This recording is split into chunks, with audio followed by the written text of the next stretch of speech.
السلام علیکم۔ آج ہم بات کریں گے قرآن و حدیث کی روشنی میں ایک اچھے حکمران کے بارے میں کہ اپنی رعایا کے لیے ایک حکمران کو کیسا ہونا چاہیے۔ حاکم ہو تو ایسا۔ عرب میں ایک دفعہ سخت قحط پڑا۔ حضرت عمر رضی اللہ تعالیٰ عنہ کا دور خلافت تھا۔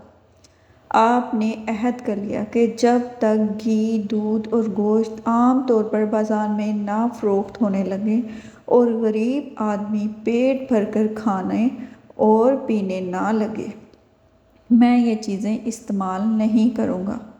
کچھ عرصے بعد بازار میں کچھ دودھ اور گھی آیا۔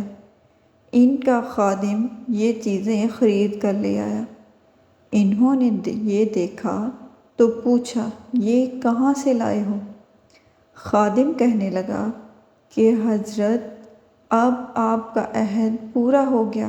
حضرت عمر رضی اللہ تعالیٰ عنہ نے فرمایا کہ میرا عہد ابھی پورا نہیں ہوا۔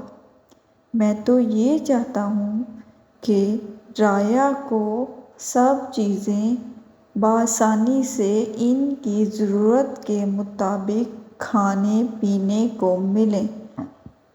اس کے بعد میں اسے استعمال کروں گا، خواہ مخواہ مجھے پریشان نہ کرو۔